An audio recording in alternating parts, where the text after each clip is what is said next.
Marina Silva, muito obrigada por vir a Londres, por vir a BBC Brasil. E eu começo justamente perguntando sobre essa viagem que a senhora tem feito à Europa e aos Estados Unidos. A senhora tem feito um tour, amanhã a senhora vai estar no King's College London. Eu queria saber que tipo de mensagem a senhora traz do Brasil, principalmente no momento que a gente vive uma turbulência política, uma crise econômica e um momento em que a senhora definiu como pior, um poço sem fundo. O que seria pior que o fundo do poço. Assim, tem espaço para ter otimismo? Tem espaço para ter persistência. Quando eu disse que a gente parecia que estava saindo do fundo do poço para uma espécie de poço sem fundo, estava me referindo a uma das coisas graves que estão acontecendo no Brasil, que é a pressão que está sendo feita sobre a Lava Jato.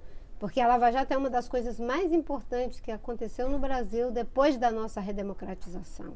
E o trabalho que eles estão fazendo de mostrar que a lei é para todos, que a corrupção sistêmica deve ser combatida pela raiz, agora está sendo ameaçado por uma ação da dita classe política, tentando mudar as regras do jogo para não arcarem com suas responsabilidades. Como, de onde por exemplo, vem exatamente essa pressão, senadora? Essa pressão vem do Congresso, essa pressão vem do próprio Poder Executivo, que acaba de encaminhar um processo para o Supremo, propondo que não seja mais válida a prisão em segunda instância daqueles que cometeram crimes. E agora o julgamento que vamos ter do próprio presidente Temer por parte do Congresso e a decisão do Supremo que deu para o Congresso a última palavra em relação à punição dos parlamentares. Ou seja, é o único segmento da sociedade que terá o poder de fazer o seu autojulgamento. Eu falei que, como se não bastasse eles terem o foro privilegiado, agora eles terão o autoinduto privilegiado. Né? Isso será para o Aécio, mas também será para todos os demais que se encontram na mesma situação que ele, envolvidos em graves denúncias de corrupção. A senhora já foi senadora, a senhora conhece muito bem aquela casa. Qual que é a dificuldade de se caçar os próprios pares ali? Por que prevalece o corporativismo ou não prevalece? O que acontece ali no Senado? Agora, para além do corporativismo, nós temos o fato de que são muitos os que estão sendo investigados e comprovadamente culpados no âmbito da Lava Jato.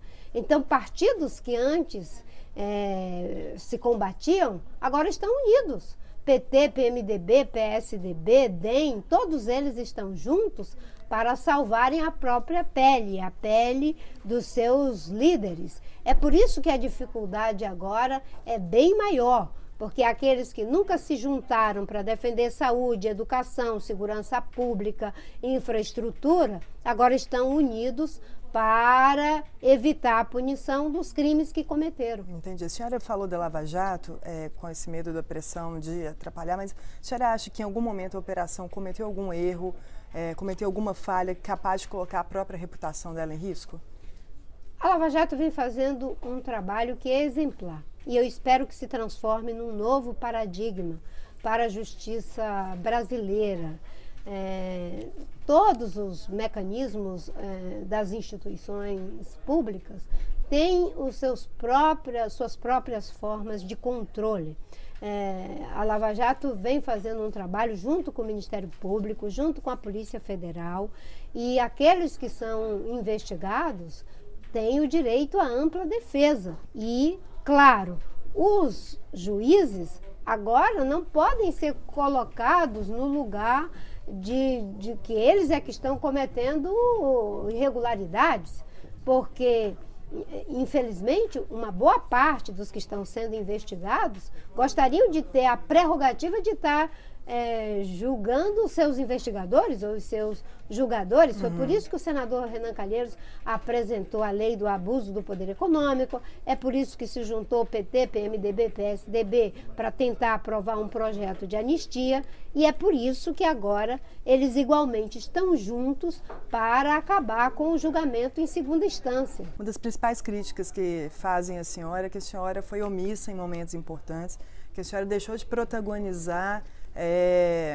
em momentos de crise onde o Brasil precisava de uma liderança forte, firme, que a senhora só se expõe nas vésperas de períodos eleitorais. Queria saber como é que a senhora responde a essas críticas. A senhora deixou de ser protagonista? Foi intencional? Foi para se preservar ou não? Eu estou fazendo o meu trabalho como sempre fiz. Mas eu não tenho mandato parlamentar, eu não tenho uma função pública, eu sou uma professora que sobrevive do trabalho que faz. Conseguimos criar o Partido Rede Sustentabilidade, mesmo em meio às pressões para evitar a criação do partido, e tenho me posicionado em todos os momentos em relação a todos os temas. O problema é que o Brasil está tão acostumado com a polarização que quando tem um posicionamento que não está no guarda-chuva do vermelho ou no guarda-chuva do azul, as pessoas preferem dizer que não é um posicionamento. Eu, por exemplo, sempre defendi a Lava Jato. Como eles não defendem, eles preferem dizer que isso não é um posicionamento. Eu, por exemplo, sempre defendi que o melhor caminho era o da cassação da chapa Dilma Temer, porque eu dizia, a cassação é legítima, o impeachment não é golpe, está de acordo com a Constituição. O problema é que não vai alcançar a finalidade. Porque se a finalidade é de passar o Brasil a limpo, Dilma e Temer são faces da mesma moeda. O PT e o PMDB cometeram os mesmos crimes juntos em relação à Petrobras, em relação ao BNDES, em relação à Caixa Econômica, ao Banco do Brasil, aos fundos de pensão. Então, o melhor caminho é a cassação da chapa. Como existia um grupo que queria abocanhar o poder e o outro que queria permanecer no poder, eles acham que isso não é um posicionamento, mas é um posicionamento diferente. É que no Brasil as pessoas estão tão acostumadas com a polarização que elas nem admitem possa existir outra voz, outro lugar de fala, mas essa fala existe. Claro que não tem a mesma audiência que aqueles que ficam disputando o poder pelo poder, Você acha que mas é um lugar de fala. Se a senhora tivesse um mandato, facilitaria ecoar os posicionamentos da senhora ou não? Eu acho que o importante é ter o posicionamento, porque tem muita gente que tem mandato e está repetindo as mesmas coisas da mesma forma. E tem muita gente que até fala demais, mas depois desconstrói tudo aquilo que falou. Tem muita gente que falou tanta coisa e agora estão todos no mesmo barco.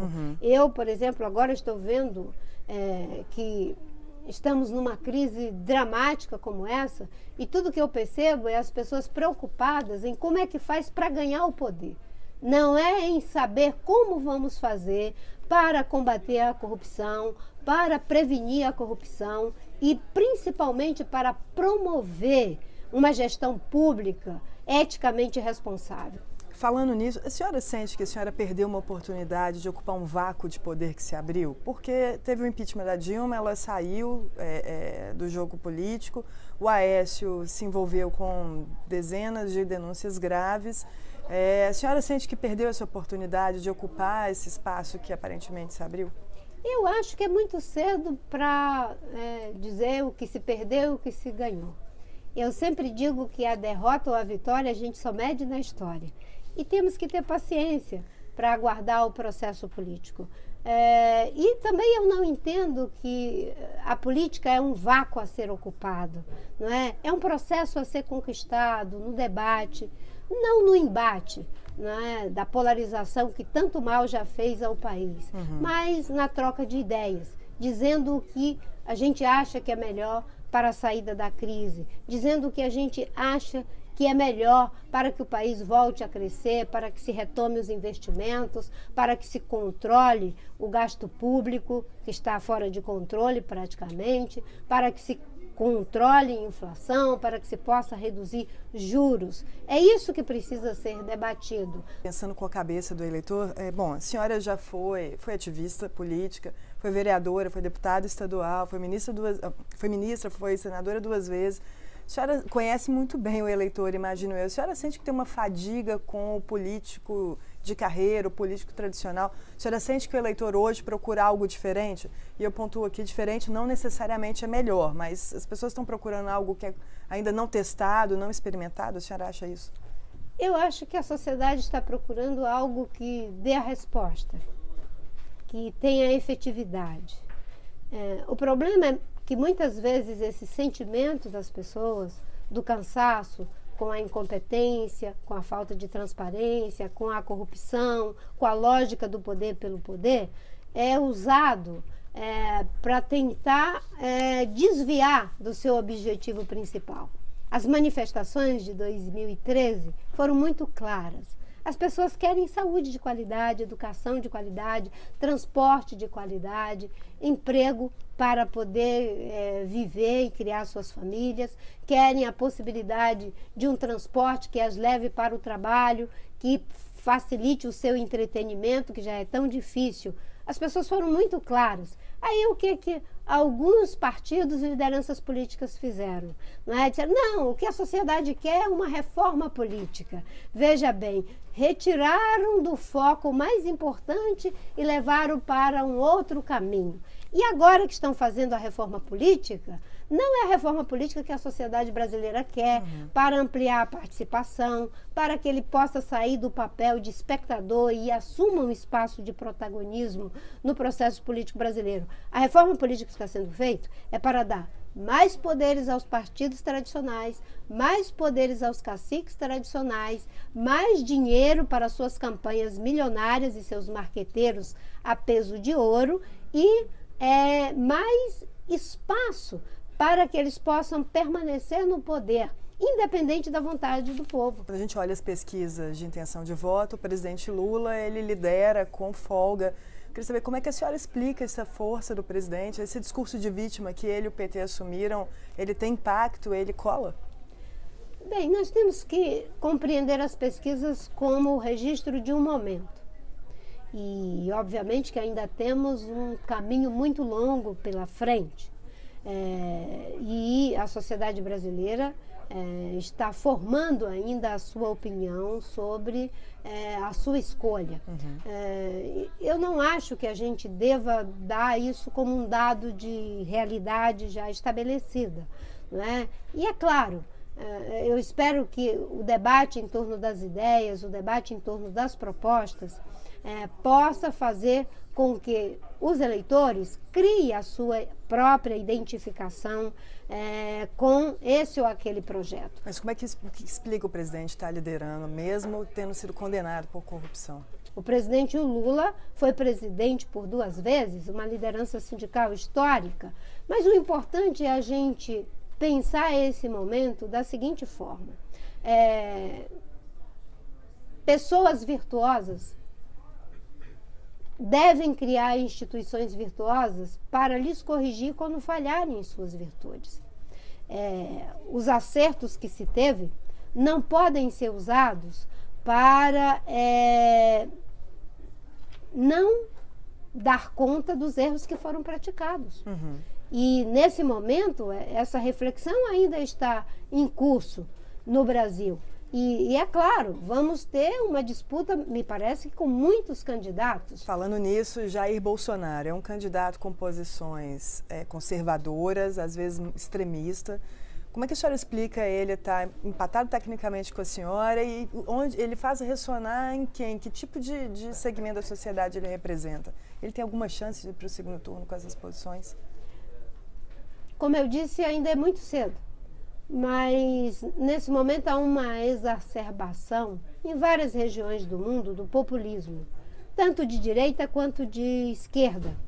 E eu acho que a sociedade haverá de ter a sabedoria de fazer a correta mediação para encontrar um novo caminho para os seus problemas. Que nem seja o populismo de direita, nem o populismo de esquerda. Por que a senhora acha que ele é populista? Porque eu acho que quando você sinaliza para a sociedade de que pode resolver as coisas a qualquer custo, a qualquer preço, como se isso fosse apenas uma questão de força, tem um viés populista muito forte. E não acredito nas coisas que são resolvidas de forma violenta, excludente, Os processos políticos são muito mais complexos. O Brasil é um país com uma diversidade cultural fantástica e um país que reconquistou a sua democracia a duras penas. Não acho que exista espaço para o autoritarismo, pelo menos eu espero que não exista espaço para saídas autoritárias, para saídas preconceituosas contra índios, contra mulheres, contra negros, contra quem quer que seja, quer por sua condição social, por sua orientação sexual ou por sua condição econômica. Te assusta a popularidade dele nesse momento? Eu acho que numa democracia a gente tem que estar aberto para lidar com essa diversidade. Em vez de ficar assustados, eu acho que a gente deve debater as ideias que a gente acredita, apresentar outras alternativas. Eu sou professora e acredito muito na pedagogia. Eu acho que estamos vivendo, nesse momento no Brasil, um processo que é altamente pedagógico, né? E eu gosto muito da ideia de que sábios são os que aprendem com os erros dos outros. Agora, estúpidos, os que não aprendem nem com os seus próprios erros. Nós já vivemos graves problemas de erros de corrupção, já vivemos o gravíssimo problema do autoritarismo com a ditadura. Se não formos capazes de aprender com os erros dos outros, pelo menos não temos o direito de deixar de aprender com os nossos próprios erros. Falando em erros, a senhora disputou a campanha presidencial 2 vezes. Que erros que a senhora acha que cometeu que a senhora não repetiria no ano que vem? Eu não sei bem se isso foi um erro, mas nas 2 campanhas eu entrei acreditando de que iríamos fazer o debate, mas o que foi feito foi um embate. Eu acreditava que os candidatos iam apresentar um programa de governo e eles não apresentaram. Agora, mesmo que eles não tenham apresentado, eu jamais poderia deixar de apresentar, porque não se pode concorrer à eleição para um país como o Brasil sem apresentar um programa de governo, sem dizer o que se vai fazer para a saúde, educação, segurança pública, infraestrutura, proteção do meio ambiente. Mesmo que eles fizessem o embate, a calúnia, a desconstrução, eu não poderia ir por outro caminho. Eu sempre digo que é preferível sofrer injustiça do que praticar injustiça. Quando que a senhora lança a sua candidatura? Vai ter que esperar até março ou não? Eu estou em processo de decisão e com um senso de responsabilidade muito grande com a crise política, econômica e de valores que está acontecendo no Brasil. Mas a decisão é quando lança ou se lança? A decisão é a melhor forma de contribuir. Como é que é mais efetiva a minha contribuição? Não é? Porque aonde eu chegar a, digamos, a convicção que ela é mais efetiva, é ali que eu estarei. Mas o que impediria a senhora de concorrer? O que te tiraria do jogo? Essa avaliação que eu falei, não é? Se chegar à conclusão de que a forma mais efetiva de ajudar a melhorar essa situação que o Brasil está vivendo, e eu digo ajudar, porque não acredito que ninguém sozinho possa ter uma saída para a crise. Se chegar à conclusão de que a melhor saída é não sendo candidata, então é isso que hoje está ocupando parte do meu tempo. Mas a rede te pressiona a sair? Te pressiona, eu gostaria que a senhora saísse, enfim, há esse movimento? Com certeza a rede tem o desejo de ter uma candidatura e a sociedade brasileira quer uma candidatura que não esteja identificada com a crise que aí está. Né? E eu tenho um senso de responsabilidade coletivo e pessoal, com os mais de 20 milhões de votos que tive, mesmo concorrendo com adversários que tinham condições de estrutura muito maiores do que eu e que, além dessas, que eram as estruturas legais, contavam com o mundo do crime, com montanhas e montanhas de dinheiro para fraudar as eleições, como fraudaram. A senhora tem mantido conversas com o ex-presidente do Supremo, Joaquim Barbosa. Eu queria saber que tipo de conversas são essas e se sonhar alto demais em vê-lo candidato. E se ele for candidato a que ele seria? Eu nunca conversei com o ministro Joaquim Barbosa sobre política. Por favor.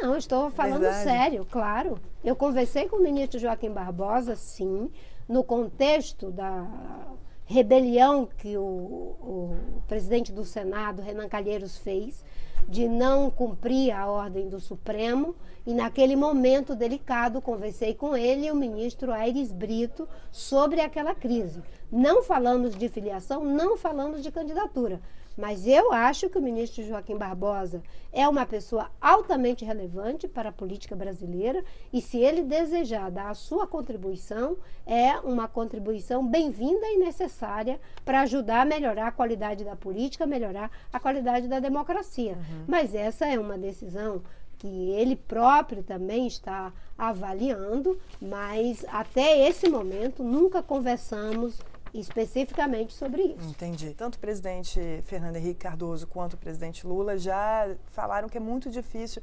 negociar com o Congresso e que muitas vezes você é forçado a firmar alianças e negociar com cargos, com emendas. Queria saber se tem alguma outra forma, com essa composição e da forma como a política está colocada, de fazer passar projetos e propostas, ou se o presidente vai ser um eterno refém do Congresso. Eu acredito profundamente que existe outra forma, porque se não acreditasse, nem teria saído candidato em 2010 e nem em 2014. Acredito profundamente que existe uma outra forma. O problema é que a forma como se ganha determina a forma como se governa. Se para ganhar você se junta com todos aqueles que têm uma visão fisiológica do processo político, é dessa forma que você vai governar. Não imagine que você vai ganhar uma eleição com fisiológicos e vai conseguir fazer um governo não fisiológico. Não imagine que você vai ganhar uma eleição com base no abuso do poder econômico e que depois esse mesmo abuso do poder econômico não vai aparecer no momento de governar. É fundamental ganhar, mas com base em um programa. Entendi. Com base em alianças programáticas. E eu não sou daqueles que acham que você não faz alianças. Você faz aliança, mas com base em um programa. Também não sou do tipo que acha que só existem pessoas boas no meu partido. Pessoas boas existem em todos os partidos. O problema é que eles ficam no banco de reserva. Tem gente boa no PT, no PMDB, no PSDB, em todos os lugares. E essas pessoas precisam vir à cena política e talvez esse seja o momento para que aqueles que não traíram os ideais de seus partidos ou do seu pacto fundante possam ajudar a melhorar a qualidade da política, possam, inclusive, contribuir para que seus partidos reconheçam seus erros e se reinventem. Não é? Eu acho que não há como ter uma boa árvore se o ecossistema estiver doente. É preciso mudar o ecossistema político brasileiro. Mudando um pouquinho de assunto, a senhora já se manifestou favorável a uma reforma da Previdência e disse, inclusive, que se fosse senador ia lá, votaria a favor, mas mudaria os pontos esdrúxulos. Queria saber que pontos esdrúxulos seriam esses dessa reforma que está colocada aí no Congresso. O Brasil precisa de reformas. Tanto é que a Dilma fez reformas, o Lula fez reformas da Previdência, o Fernando Henrique fez reforma da Previdência, o Temer está tentando fazer. O problema é que a reforma dele padece de vários problemas, como, por exemplo, está sendo feita por um governo que não tem credibilidade, não tem legitimidade, e usa as reformas para tentar se sustentar no poder, ouvindo apenas só um lado, que é o lado do empregador, negligenciando o lado dos trabalhadores. Um outro problema é que a reforma que ele apresentou sem debate com a sociedade tem questões que são completamente inaceitáveis, como, por exemplo, uma pessoa ter que trabalhar durante 49 anos ininterruptos para poder fazer jus à sua aposentadoria integral. Isso, por si só, já contaminou todo o debate da reforma. Eu acho que o Brasil tem que ter reformas, não essa que está sendo feita. O Brasil tem que ter reformas, mas reformas que sejam pactadas com a sociedade para que ela tenha legitimidade na hora da sua implementação. Então, o problema não é a idade máxima de 65 anos, mas o tempo de serviço, de contribuição. Então. Esse é um dos aspectos que eu acho que foi algo que demonstra o desprezo que se tem pelo debate e pelas conquistas históricas dos trabalhadores. Excluir os militares ou não abordar o serviço público de uma forma mais incisiva, a senhora acha que é problemático também? Infelizmente, os setores mais vulneráveis, que não têm poder de pressão, acabam sendo prejudicados. E, no caso, aqueles setores que têm maior poder de pressão são sempre poupados. O que não foi diferente agora no governo do presidente Michel Temer. Até porque a reforma que ele está fazendo, diferentemente da reforma feita pelos demais governos, Fernando Henrique, Lula, Dilma, que eram reformas pontuais que não abarcavam o conjunto da sociedade, dos trabalhadores, a reforma do Temer abarca todo o conjunto, inclusive o setor privado, que tem muitas vulnerabilidades em relação aos seus direitos. A reforma da Previdência é colocada como uma das possibilidades para cobrir o déficit público. Desde 2010, a senhora vem alertando para os problemas das contas públicas, mas eu penso que uma outra solução, talvez, seria privatizar. Eu queria saber se a senhora é a favor ou não de privatização e por que privatização é um tabu no Brasil. Eu acho que esse tabu, quem acaba criando, são os partidos da polarização, que durante suas campanhas, em vez de apresentar um programa, eles trabalham com rótulos. Um diz que um é Estado de mais e o outro diz que o outro é Estado de menos, em lugar de pensar o que é melhor para os trabalhadores, para os empresários, para os homens, as mulheres, as crianças, os idosos. Eu não gosto desse debate de Estado máximo ou Estado mínimo. Temos que ter o Estado necessário. Eu defendo, inclusive, a ideia de um Estado que seja mobilizador, porque o Estado provedor, que faz tudo e ainda faz o resto, é um tipo de Estado que não deixa espaço para o empreendedorismo, para a inovação. Ele quer ser o dono de tudo e ainda quer ser o dono do resto. Mas também não é o Estado que acha que basta a regulamentação, o Estado que basta achar que vai resolver pela dinâmica do mercado. O Estado tem um papel em relação à preservação dos direitos e assegurar direitos. Num país como o nosso, em que a educação é estratégica para o desenvolvimento, a educação é uma obrigação do Estado. Num país como o nosso, em que as pessoas não têm acesso à saúde de qualidade, o Estado é fundamental para prover saúde de qualidade. Eu acredito no Estado mobilizador, no Estado que é capaz de mobilizar as melhores forças da sociedade civil, da iniciativa privada, da academia, enfim, de todos os setores e principalmente daqueles que fazem o processo produtivo no Brasil. No Brasil há um espaço para o empreendedorismo? Claro que há e deve ser estimulado, mas isso não significa que deva acontecer em prejuízo das funções estratégicas e necessárias do Estado em temas que nos são muito caros. Pensando nisso, a senhora me fez lembrar, a Petrobras é um bom exemplo de que, controlada pelo governo, ela foi capturada politicamente, contratos superfaturados, eles voltavam na forma de propina, suborno e até financiamento de campanha. A senhora acha que se a Petrobras fosse uma empresa privada e não estatal, a Lava Jato existiria ou contaria uma outra história? Em primeiro lugar, os problemas de corrupção não são apenas na Petrobras.